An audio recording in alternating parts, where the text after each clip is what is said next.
रात्री जेवायला काय बनवायचं हे सुचत नसेल तर एकदा हे पत्ताकोबीचे थालीपीठ नक्की तुम्ही ट्राय करून बघा. तुम्हाला खूप आवडेल.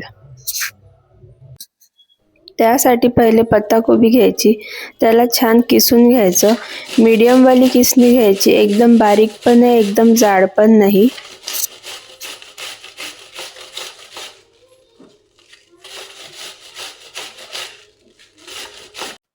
त्यानंतर मी त्यात थोडं गाजर टाकते. तुम्हाला ज्या पण भाज्या आवडतात त्या तुम्ही त्यात घालू शकता.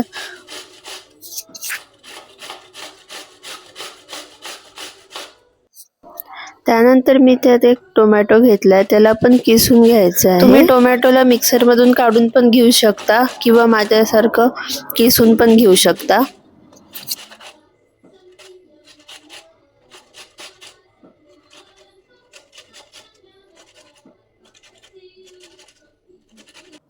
त्यानंतर मी त्यात कणिक घेतली आहे आणि मिक्सवालं पीठ घेतलंय, ज्यामध्ये ज्वारी, बाजरी, नाचणी आणि उडीद आहे.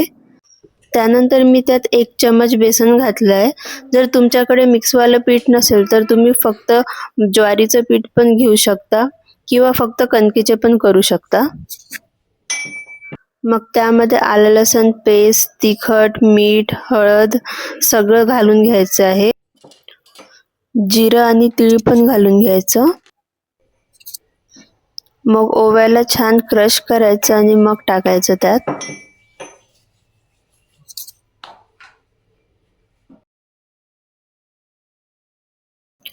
मग त्यामध्ये खूप सारी कोथिंबीर घालून घ्यायची.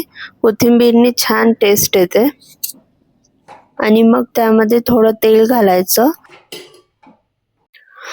मग सगळं काही मिक्स करून घ्यायचं. भाज्यांना पाणी सुटलेलं असतं आणि टोमॅटो पण आहेत, सो त्यामुळे पहिले पाणी न घालता त्याला छान मळून घ्यायचं आणि त्यानंतर पाणी घालायचं.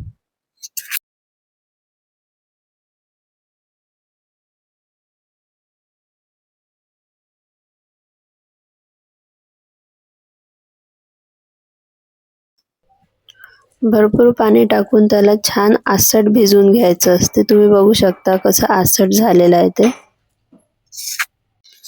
त्यानंतर एक छान पॉलिथिन घ्यायचं, त्यावर तेल लावायचं, छान पसरून घ्यायचं सगळीकडे.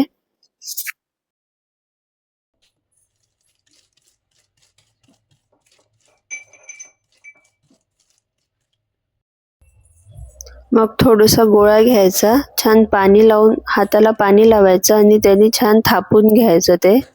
तुम्ही मोठा पण थापू शकता, तुम्ही छोटे पण करू शकता.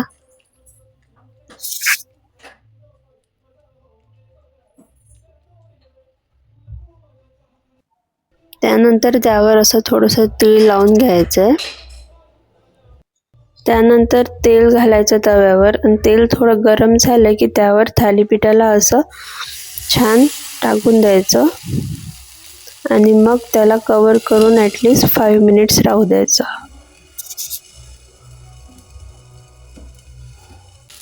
5 मिनिट्स नंतर त्याला छान असं पलटून घ्यायचं.